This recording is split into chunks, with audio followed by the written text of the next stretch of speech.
पहाटेची ती शांत वेळ, धुक्याने वेढलेलं जंगल आणि जमिनीवर अलगद पडलेली मोहाची फुलं. ही फक्त फुलं नाहीत, हा आहे निसर्गाचा आशीर्वाद, आदिवासी संस्कृतीचा एक अविभाज्य भाग. पहाट फुटायच्या आधीच घराघरातून निघतात या म्हाताऱ्या.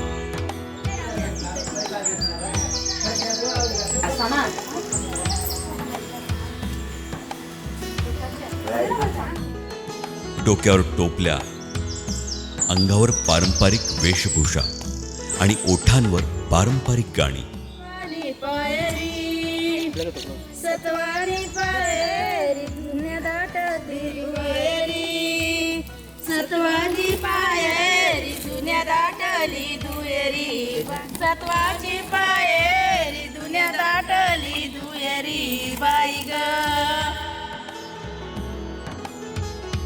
त्यांच्या प्रत्येक पावलात एक परंपरा जिवंत असते, एक नातं असतं निसर्गाशी. मोहाचं फूल, गोडवा, औषधी गुणधर्म आणि पोषणाने भरलेलं.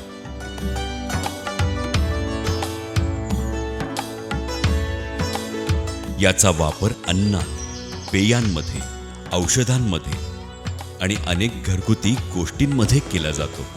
हे फूल फक्त उपजीविकेचं साधन नाही, तर एक संपूर्ण जीवनशैली आहे. आणि हाच निसर्गाचा ठेवा आता पोहोचतो तुमच्यापर्यंत. शबरी नॅचरल्स निसर्गातून मिळालेल्या या मोहाच्या फुलांपासून तयार करतात शुद्ध, नैसर्गिक आणि आरोग्यदायी उत्पादने. त्याच्यावर पडलेले सर्व आम्ही मोहे विकतो. मग जमा करून आम्ही त्याचे वाळून पावडर, म्हणजे आम्ही लाडू बनवतो. त्याचे पावडर तयार केली का मग पावडर जमा करून आम्ही त्याच्याने लाडू बनवतो. मग वाळून टाकल्यावर मग सर्व आवडीने सर्व खाता. म्हणजे एकदम आयुर्वेदिक राहतं, त्याच्याने शरीर पण व्यवस्थित राहतं. त्याचे म्हणजे पोट दुखणं बंद होतं, किंवा खोकला लागतो त्याच्याने बी बंद होतं, खोकल्याने बी बंद होतं ते.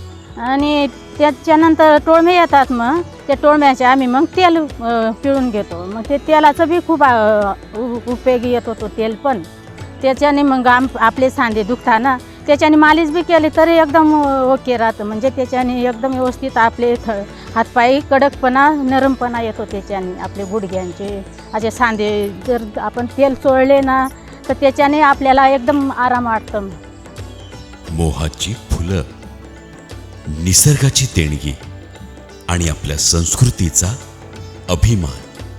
शबरी नॅचरल्स, निसर्गाचा खरा स्वाद, परंपरेचा खरा विश्वास.